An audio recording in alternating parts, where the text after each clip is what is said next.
Na pesi bino mbote na kombo ya Jésus Christ. Ça faisait longtemps. Merci beaucoup. Merci beaucoup.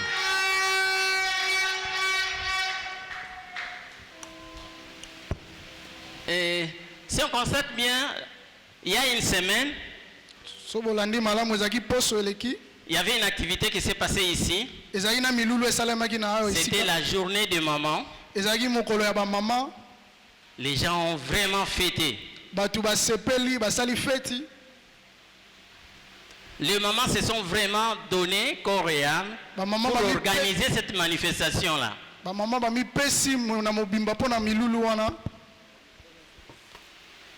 C'est pourquoi nous tenons à remercier toutes les personnes qui se sont impliquées dans cette organisation-là, principalement les mamans.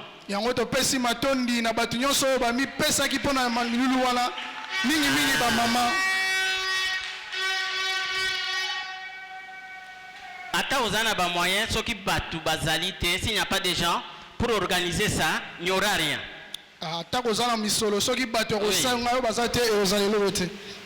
C'est pourquoi nous tenons à vous remercier, vous le maman qui vous êtes impliqués. Ils sont félicités, ils sont vraiment félicités. Zambe apambola bino, Zambe apambola bino, apesa bino ba moyens lisusu. Parce qu'il y a eu des gens qui ont donné des moyens. Des moyens TP et l'ingaki kosali maté. Amen. Et les mamans ont vraiment donné les moyens. Non seulement les mamans, il y a eu aussi des papas, des gens qui ont sacrifié leur temps pour cette organisation. Amen. Batu bapesi mbongo, batu bapesi mitukana bango. Je peux remercier particulièrement Papa Louis. Amen. Comme ma biloko nyonso apesi na mutukana ye po ba memela biso biloko wana. Amen. Nous voulons qu'à la prochaine, et les Kalisusu Awa. Amen. Mais nous voulons aussi qu'à la prochaine, Batubami Pesa Koleka Oto Salia. Qu'à la prochaine, To Pesa Ba moyen Koleka Oto Pesaki. Amen. Il y a des gens qui regardaient comme si c'était quelque chose qui ne les concernait pas. Ils regardaient de loin. Mais ça nous concerne. Nous sommes une grande église. Amen. Nous devons faire des choses à la grandeur, à la taille de notre église. Amen. Amen. Amen. Et pour tout cela, nous devons mettre la Yesu maboko mingi pona bakunyonso o basalaki biloko wa. Nzambe na biso apambola bino. Amen. Amen. Amen. Année oyo l'Assemblée les Semeurs va déclarer qu'en année de la moisson. Amen. Année de moisson ou de la moisson, comme vous voulez. Moisson c'est quoi? Moisson c'est récolter.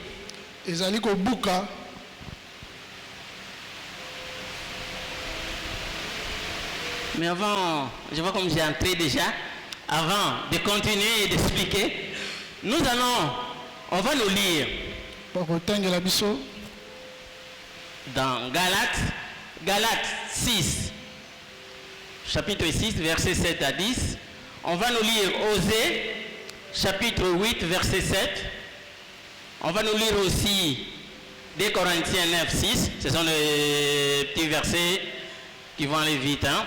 On va nous lire aussi pour terminer Psaume 126 au 5e verset. J'étais en train de dire au début que cette année, on a déclaré l'année comme l'année de la moisson. La moisson, c'est quoi? La moisson, c'est récolter. Parce qu'on ne peut pas moissonner si on n'a pas sémé. C'est ainsi que même dans la Bible, il y a une loi. La loi de la sémaille et de la moisson. Si vous allez dans Genèse, vous pouvez lire encore ça. Nous ne voulons pas trop. On ne peut récolter que quand on a sémé. On dit année de la moisson. Donc nous devons récolter. Récolter, c'est aller quelque part, non seulement avoir ce qu'on a sémé, mais obtenir aussi ce qu'on a sémé. On peut s'aimer de plusieurs façons. On peut s'aimer en plantant. Oui, oui. On peut s'aimer par des actions. On peut s'aimer par les renoncements. Les renoncements. On renonce à certaines choses. Voilà. Pour obtenir certaines choses, il faut renoncer aussi à d'autres choses.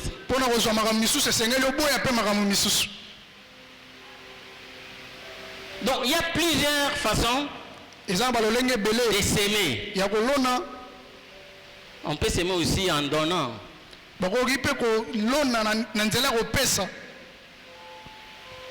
Parce qu'il y a des gens, pour donner, c'est vraiment tout un problème. Hein? On peut aussi s'aimer par la parole. Il y a des paroles qui font vraiment des ravages, hein, dans nos sociétés. Quand on a prononcé une parole méchante, une parole démoniaque, avec le temps, ça arrive à produire des fruits.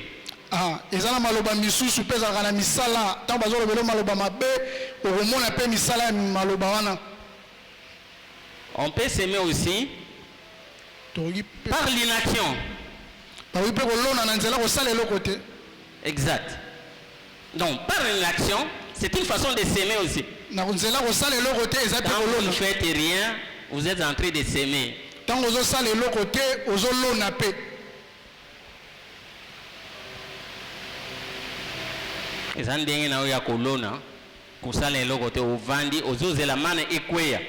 Tu attends que la manne puisse tomber pour que tu puisses avoir des choses.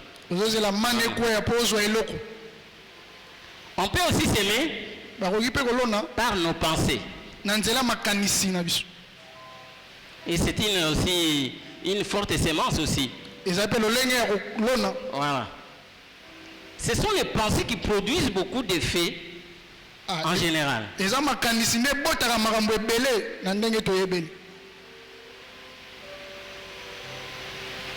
C'est pourquoi nous devons avoir l'habitude d'avoir de bonnes pensées. Voilà. Et la Bible est claire sur ce point. Elle dit qui sème le vent récolte la tempête.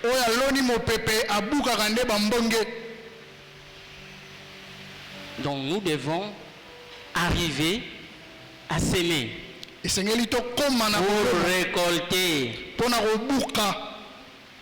Mais comment s'aimer? Pourquoi s'aimer? Qu'est-ce que tu vas s'aimer? Pour bien s'aimer d'abord, il faut avoir un objectif. Il faut avoir une vision. Et maintenant tu vas voir qu'est-ce que tu peux mettre en action, qu'est-ce que tu peux mettre en place, qu'est-ce que tu peux s'aimer pour atteindre cet objectif-là.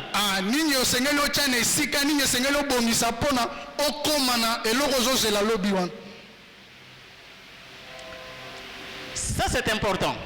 Il y a beaucoup de gens qui n'ont pas de vision. Donc il est là, comme il ne travaille pas, il ne fait rien, il s'est dit, comment je vais penser avoir telle chose ou faire telle chose parce que je n'ai rien.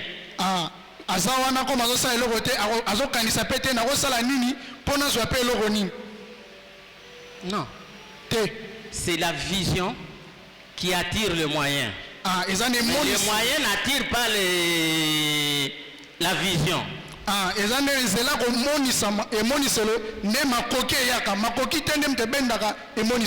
Dans la vie, il faut d'abord avoir la vision. Que tu n'aies rien. Tout est dans l'esprit. C'est dans l'invisible que tout commence. Et maintenant, la matérialisation vient après.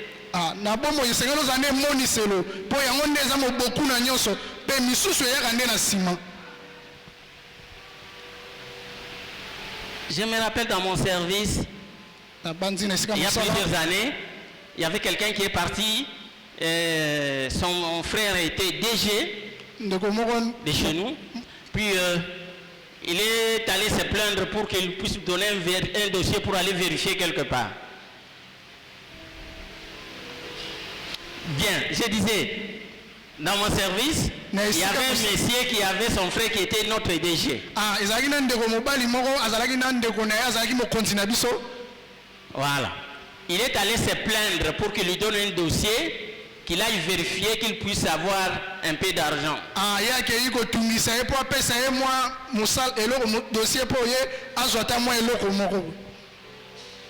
Et je pense qu'il y a à peine peut-être 15 ans, 20 ans. Et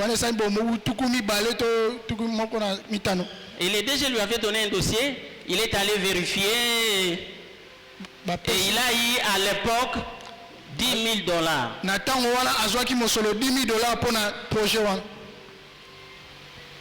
Le monsieur habitait Pompage. Il louait à Pompage.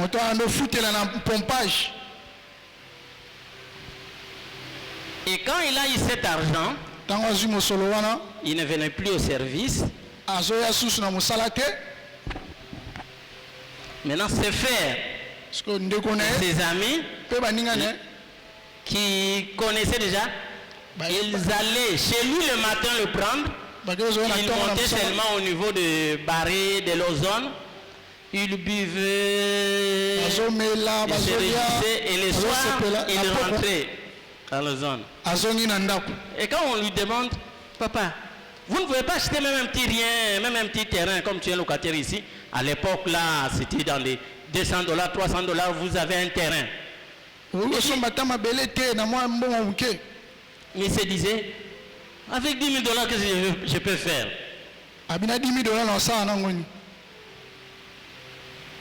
Jusqu'au moment où il a bousillé tout cet argent-là. Dans l'ambiance, bien sûr. C'est dire quoi? Que le monsieur n'avait pas de vision. Il n'avait aucune vision pour dire, si Dieu me permettait, me donnait quelque chose, me bénissait, je peux acheter telle chose, je peux faire telle chose. Comme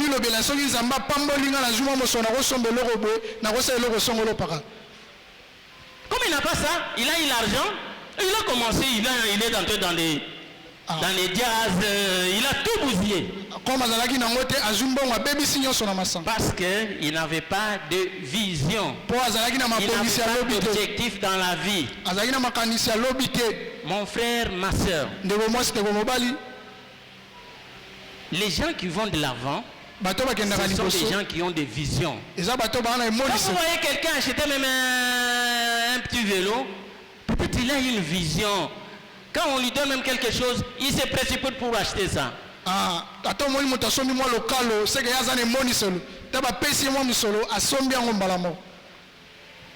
Il faut avoir des visions. Il faut avoir des objectifs dans la vie.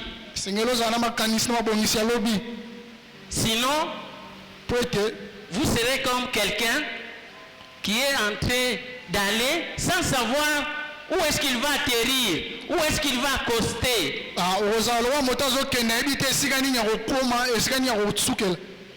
Et c'est quand on a une vision, on a un objectif, on peut maintenant mettre deux moyens, on peut même prier pour atteindre cette vision ou ces objectifs.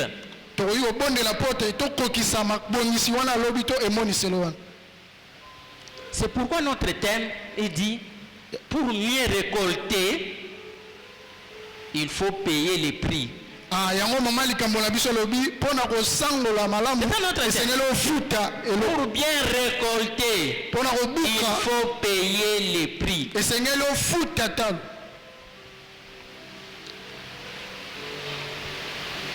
quel prix vous allez récolter? Quel vous allez payer? Nous avons déjà dit ici qu'on peut payer, on peut s'aimer de plusieurs façons. On peut récolter de plusieurs façons.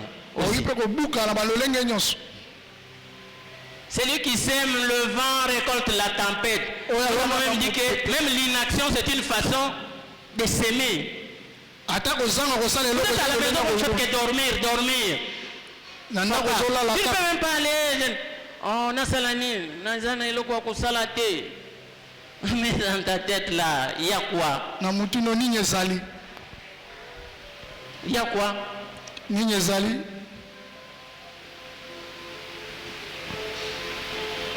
Sans vision, on ne peut pas mettre les moyens pour atteindre un objectif. En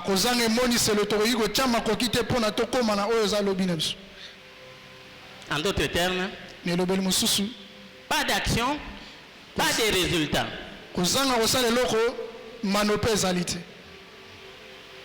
Si vous ne faites rien, ne vous attendez pas à voir des grandes choses dans la vie. Non.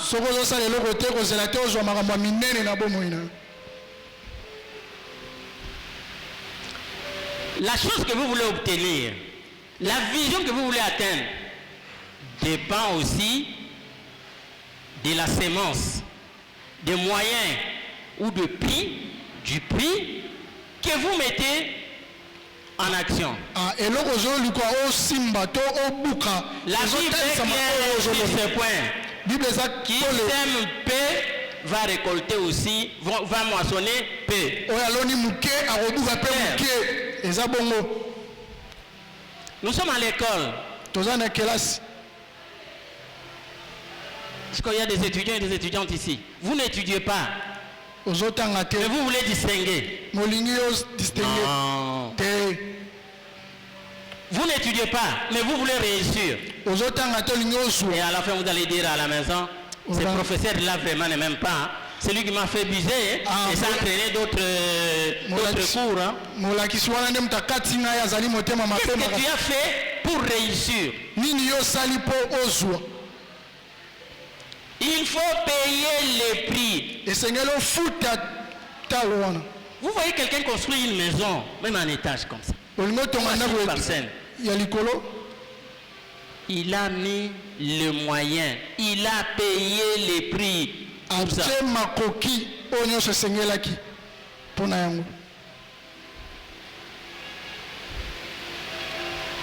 Mon frère, ma soeur, ne soyons pas de paresseux. Tout commence dans la tête. On reviendra un jour sur ça. Et là, on est aux Zangi, on est aux Zamba Salila. Mais il faut que tu saches, moi je vais atteindre tel objectif, je vais avoir telle chose, j'aimerais voyager à tel endroit, j'aimerais faire ça ou ça. Ayez des projets dans la vie.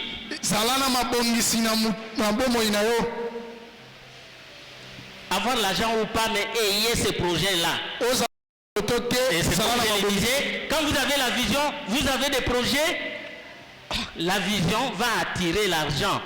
Tes objectifs-là vont attirer l'argent. Amen. Amen. Actuellement, il y a une chanson qui est en vogue là. De Nice Manyanga. Tiangaka.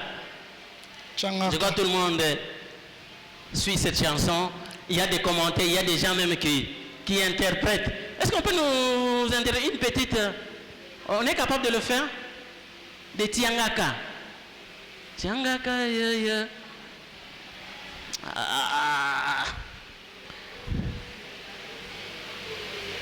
Manyanga dit dans la chanson,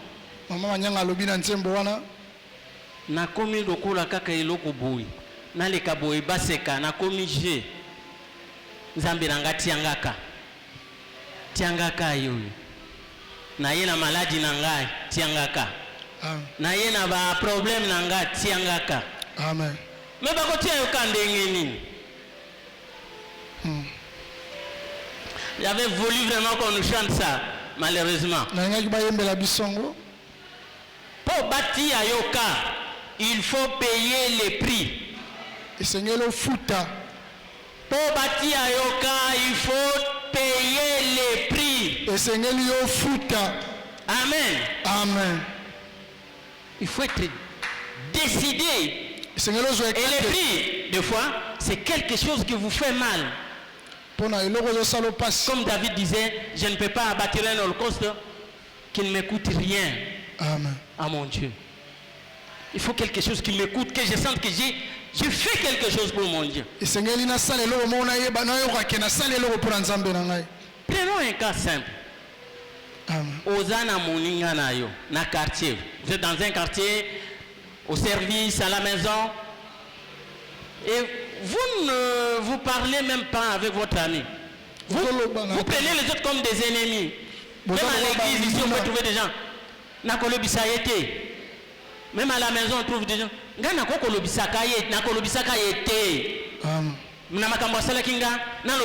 Jamais. Voilà. Et ce sont les loups peut-être qui disent, oh, on va aller parler Konguluba. On va aller parler au cimetière. Donc il est difficile à se réconcilier avec la personne.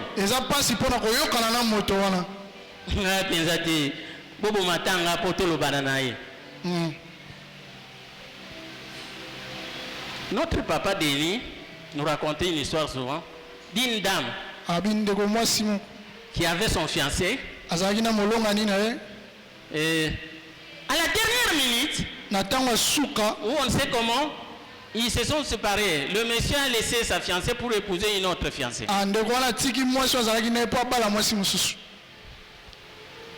Et la dame, la fiancée, n'avait jamais pardonné à son ex.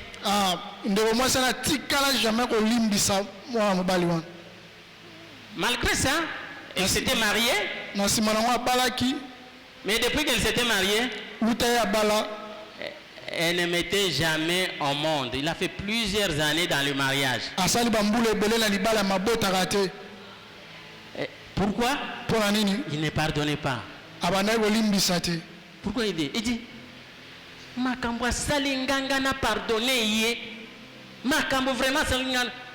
Et ça l'a bloqué. Jusqu'au moment où il ne pouvait pas mettre au monde. Elle est dans le mariage mais ne mettait pas au monde. Il faut payer le prix. On lui a demandé de demander pardon à ces messieurs-là. C'est lui qui lui a fait du mal, mais on demande d'aller lui demander pardon.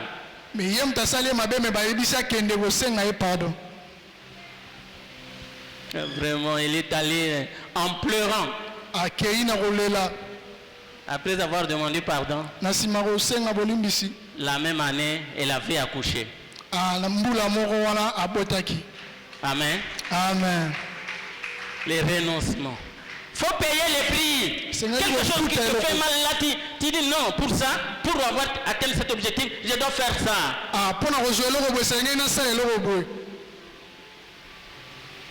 J'ai un autre cas vraiment précis, mais c'est un homme très connu, je ne peux pas dire là-bas. Mais quand il a demandé pardon à son général, quelques 2 mois après, il a repris ses fonctions. Puis, il est passé parce qu'il était colonel, il est devenu aussi général. Les pardons. Mais il ne voulait pas parce que c'est le général là qui était son chef qu'il avait cochonné. On dit va demander pardon à ton général.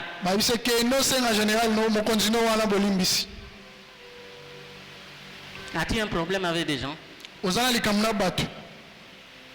Au Balobi, tu ne vas pas leur parler. Oh, Kolobi Sabangote. Oh, yo vraiment, yo te.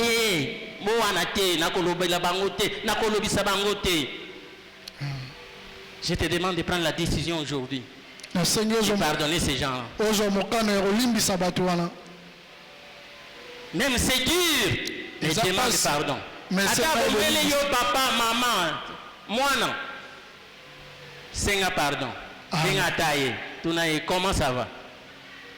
C'est un prix à payer pour que tu arrives à un certain niveau.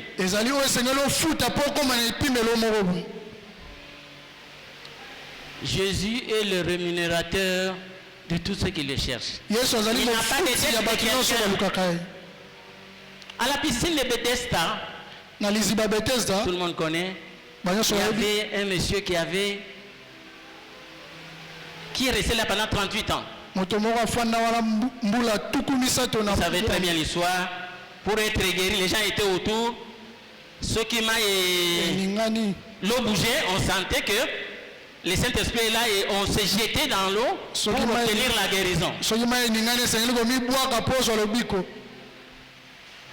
Mais lui était paralytique. Comment il pouvait se jeter? Les gens qui étaient bien là, quand ils constataient ça, ils se jetaient.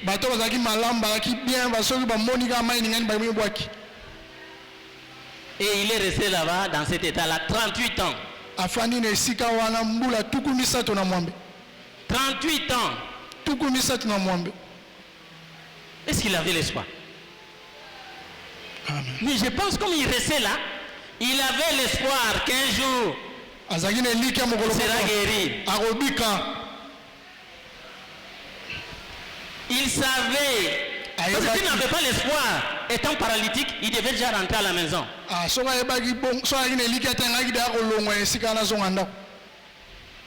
Il y a des gens même ici qui peuvent avoir des problèmes. Tu as tellement de problèmes, tu ne sais pas que faire.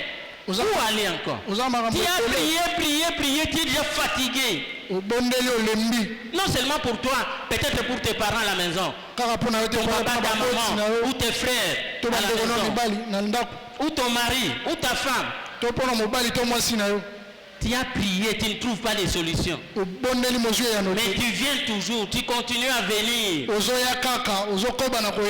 Des fois à la maison, on te dit, église. Depuis à quelle église, tout le monde a l'autre.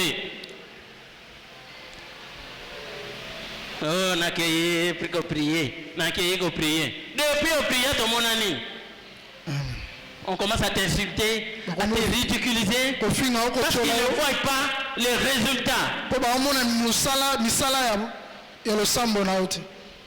Je te dis aujourd'hui, ma soeur, mon frère, que Dieu va te payer. Va te payer. Ton problème là va trouver une solution. Zamba Tchakika na papa wan.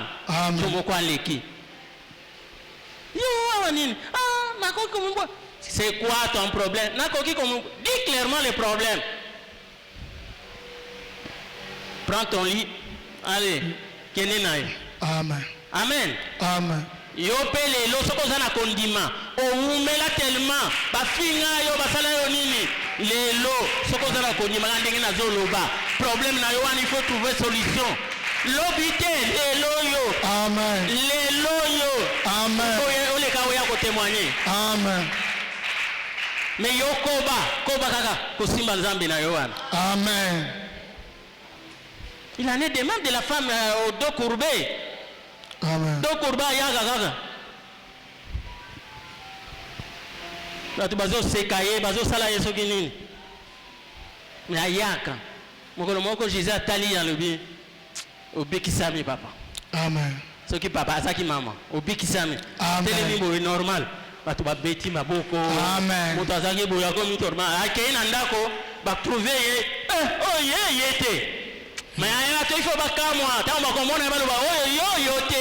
Amen. Amen. Amen. Amen. Amen. Zamba sali la yo na ba amen na yo ano zulu ba. Amen. Amen.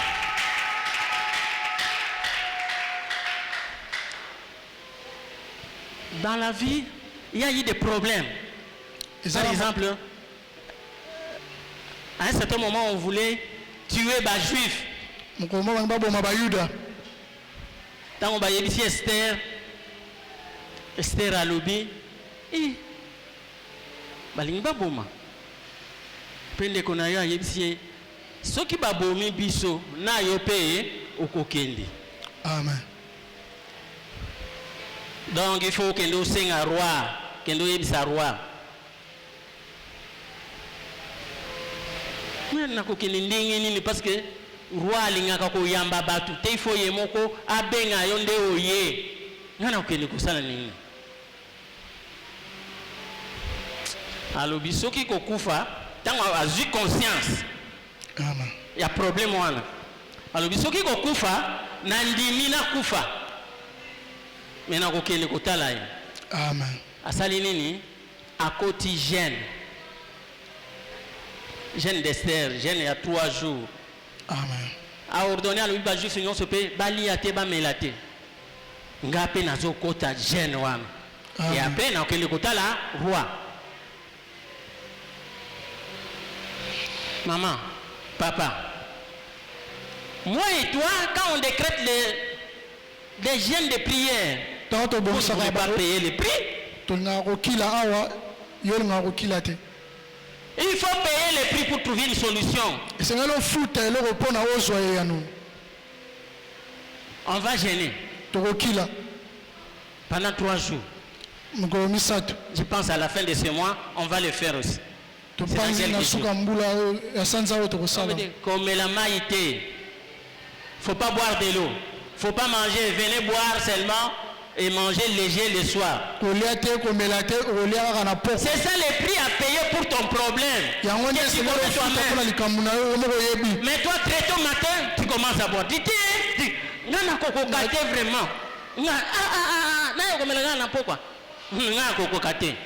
Tu ne veux pas payer le prix. Il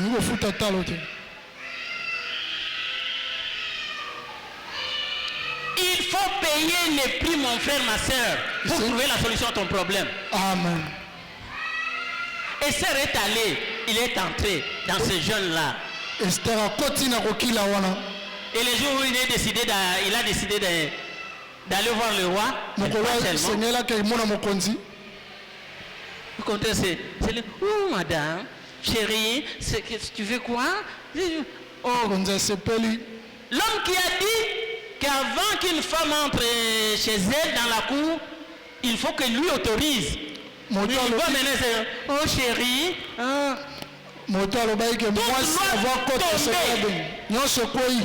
Toutes les lois sont tombées, toutes les décisions prises pour interdire à la femme d'entrer dans la cour sans être appelée sont tombées à cause du jeûne d'Esther. Elle a payé les prix. Mais toi, tu peux aussi payer les prix. Non, on dit c'est jeûne. Amen. Les résultats ne peuvent venir qu'à ça, mon frère, ma soeur, pour ton problème. Parce qu'on ne sait pas. Amen. C'est Dieu seul qui est au contrôle. Mais ton problème là, peut-être c'est à cause du jeûne que ça peut trouver une solution. Tout le monde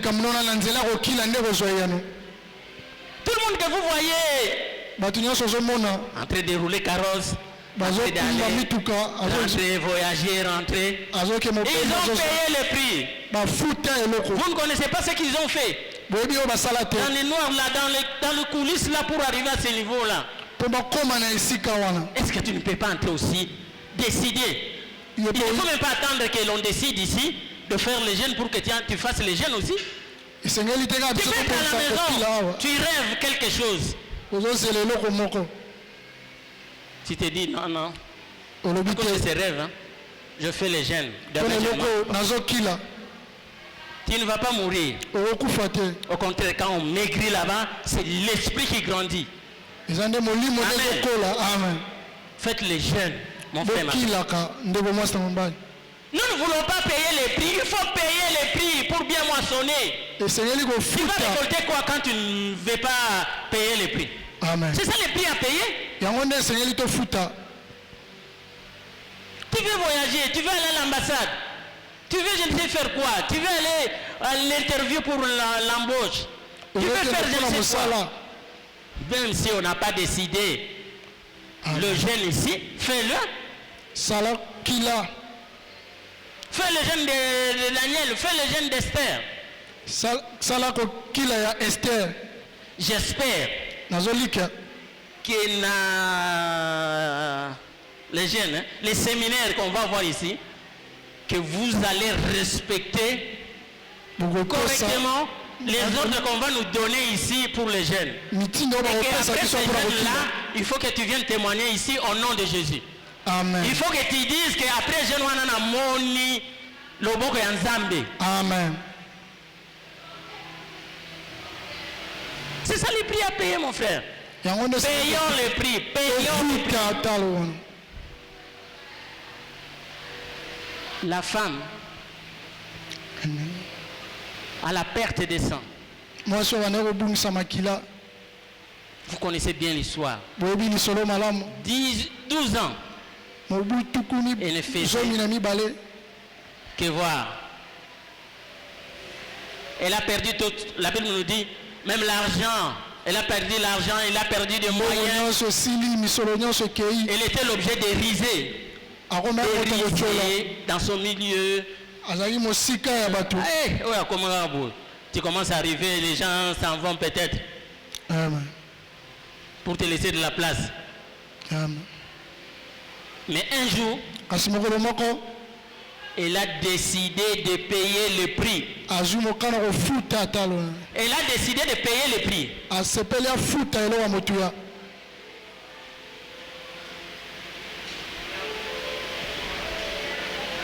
Quand il a entendu seulement, c'est Jésus qui passait. C'est Jésus qui passait. C'est cette fois ou rien. Parce que en tout cas, tu ne peux pas aller facilement. Non? Jésus, c'était la même chose. Il y avait des gardes-corps, il y avait tout le monde là. Mais la femme à la perte de temps a décidé de braver tout ça.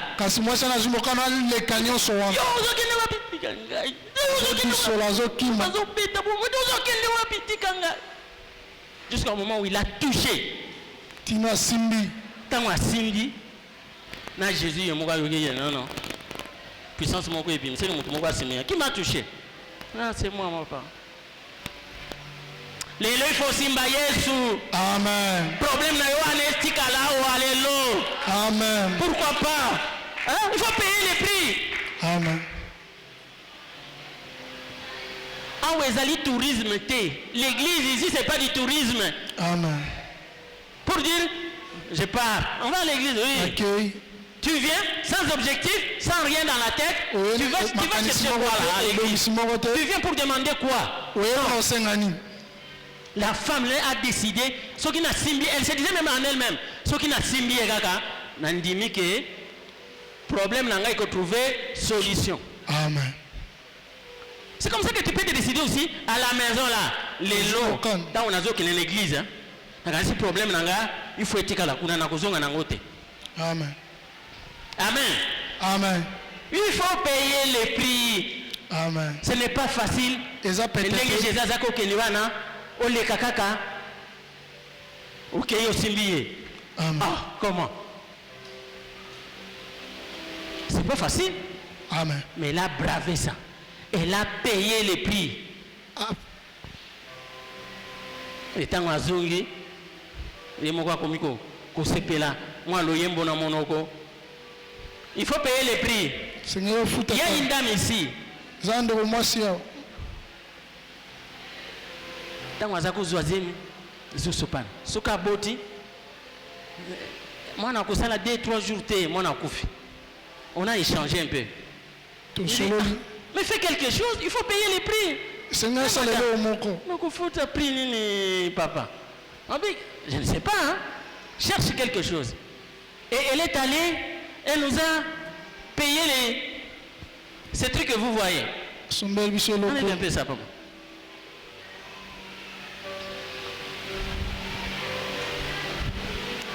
Le truc là que vous voyez, c'est cette dame là qui nous a payé. Amen. On en avait de plastique ici. Amen.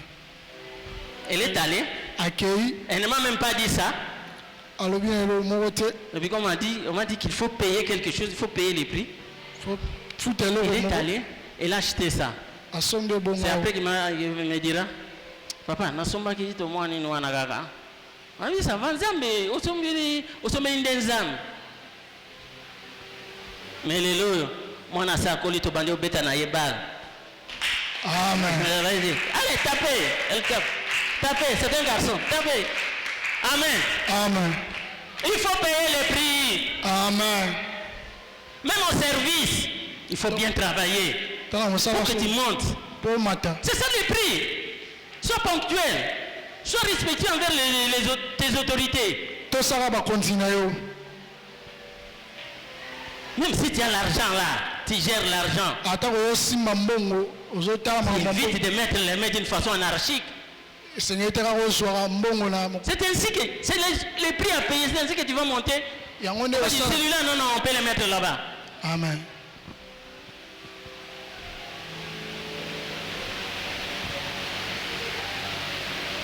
Les mamans, vous avez fêté ici. Nous avons félicité. Est-ce qu'on peut encore vous applaudir? Très bien les mamans. Très bien. Mais la Bible dit, celui qui trouve une femme, trouve le bonheur. Trouve quoi? Le bonheur. Celui qui trouve une femme trouve le bonheur. Est-ce que vous êtes le bonheur pour vos maris dans vos maisons? Est-ce que vous êtes le bonheur de vos maisons ou dans vos maisons? Ou bien vous êtes des problèmes?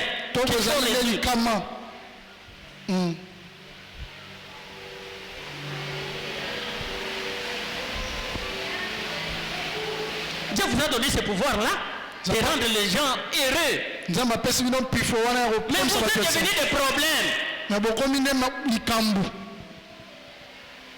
Il y a des maisons où les papas n'ont pas de calme. Si vous voulez, les prix à payer, c'est quoi? Papa Zalana Kimia. Amen. Oyambi est bien, vous allez makamonion so bien, au PC nyon so bien, nyon so ezala bien. Kimia est continental. Mais les gens, quand le papa commence à chercher, à rentrer même à 22h, quand il rentre à 22h, là, il passe directement au lit. Ah, tu ne manges même pas.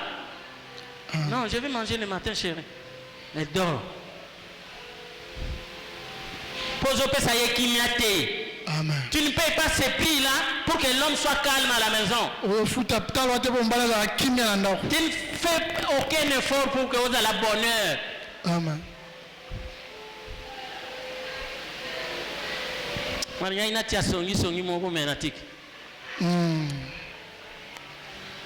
Parce qu'en principe, nous devons être heureux et nous devons avoir tout dans nos maisons. Amen. À la maison, ça va monter. Amen. Amen. Amen. Mais yo, problème na yo, ezalinde ya, koti ya trouble kaka. Oza atana tante ya kusambela.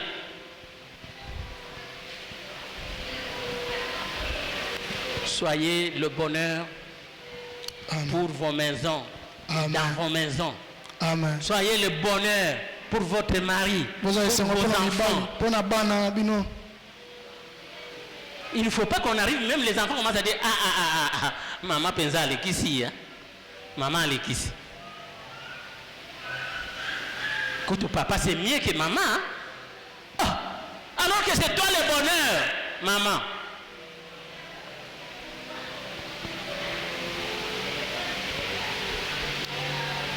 Je connais un couple. Problème. Ils étaient quand même à un certain niveau. Hein? Mais le problème, maintenant l'homme dit à la femme, on nous a dit que, parce que nous prions ensemble, on nous a dit que celui qui trouve une femme trouve le bonheur. Comment moi j'ai des problèmes même dans mon travail? C'est que yo zandoki. Oh, papa. Depuis qu'on est là, qu'est-ce que j'ai fait pour nous banquer? Donc on a marché yo zandoki. Et ces mots-là, cette réaction-là, avait quand même touché la maman. Elle s'est donnée maintenant à prier, vous n'avez pas l'idée. Amen. Comme retraite à Mati, veillée à Mati, chaîne de prière à Mati.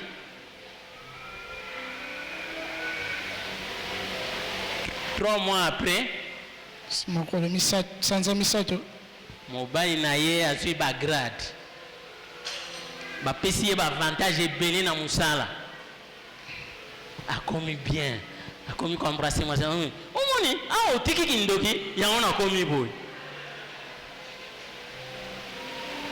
Le maman, payez les prix.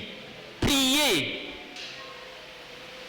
Mobali azana musala azawa piso yo zana ndako zo sukula basani. Ozo sukula basani wana ozolo ba. Nzambe pambula ye. Pambula isika za Nzambe nanga batela payer. C'est ça. Mais yo Nzambe mususu ba finga gaga akufa ata kukufa. Isika za. Je connais quelqu'un qui avait dit ça. Alors il peut l'ingwana mobali akeiba tout yepé na mutu kakufa. Vous devez protéger les papas. J'aimerais terminer pour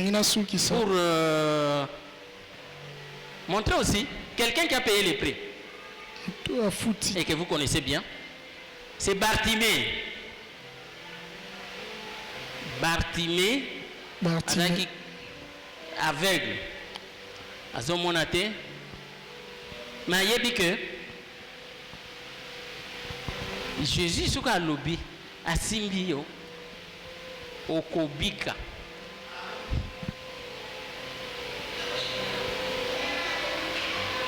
ayogi kaka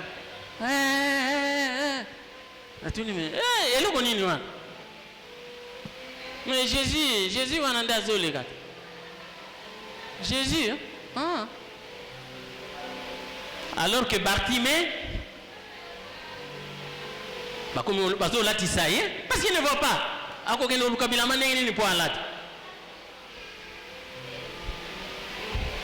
qu'il ait la toilette, il faut l'accompagner.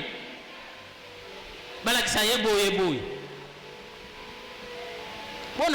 il faut balakisaye. Awa. Sanya fufu yango. Biloko ezaliao.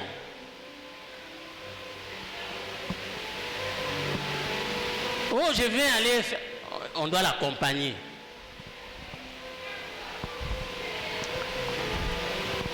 Moi, je ne connais pas ton problème.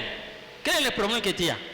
Où tu es toujours accompagné. Où on doit faire tout pour toi. Peut-être le loyer, il faut que tu appelles. Papa, c'est la fin du mois. Noko, c'est la fin du mois. Papa Leki, c'est la fin du mois. Petit frère, c'est la fin du mois. Tu me laisses comme ça. Peut-être c'est pour la bouffe. Papa, à la maison, là, il n'y a rien. Hein? Les enfants meurent de faim. Vous le dites, non, un enfant qui est malade là. Papa Leki, à la maison, ça ne va pas, l'enfant est malade. Je n'ai même pas 100 francs. Si tu nous laisses vraiment, ça c'est grave. Tout t'y demande. Tout t'y demande. Amen. Tu deviens Bartimée, ou tu deviens comme Bartimée. On devait tout faire parce qu'il était aveugle, il ne voyait pas. Amen. Mais le jour où il a entendu Jésus passer, il a dit c'est la solution. Ici, aujourd'hui ou jamais, il a commencé à crier pour que Jésus entende. Jésus, Jésus. Il y a des fois nos modérateurs ici, quand ils nous animent ici, il n'y a pas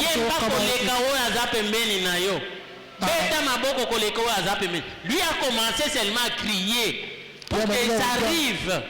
Et comment? Mais les gens n'ont pas accepté. Pas parce qu'ils ont trouvé comme un dérangement.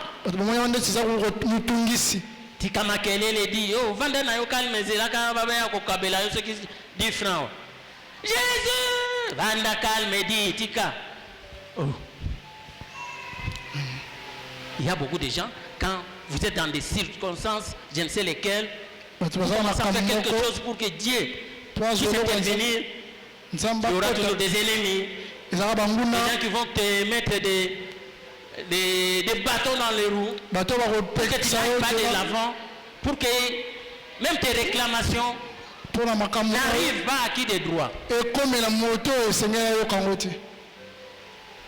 Mais il faut continuer. Continuer jusqu'à ce que Dieu puisse entendre. En criant, tellement qu'il a crié fort. C'est qui? Ah, c'est ces messieurs-là. Fais-le venir.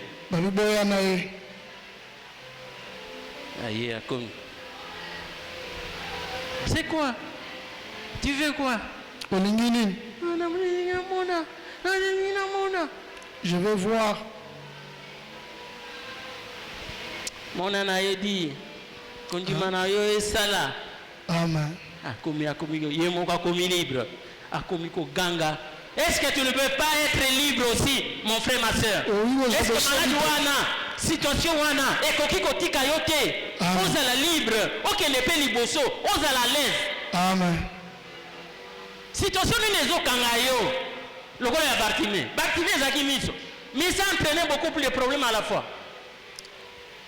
Mais toi tu as quel problème? Tu ne peux pas crier à Dieu pour ayoka. Amen. Quel est le problème qui te tient? Lélo, tant de sambela. Il faut ganga, Zambé ayoka, Bakri na yo. Amen. Zambé ayoka, kolela na yo. Amen. Zambé a trouvé solution à problème na yo, on a trouvé solution à problème à Bartimée. Amen.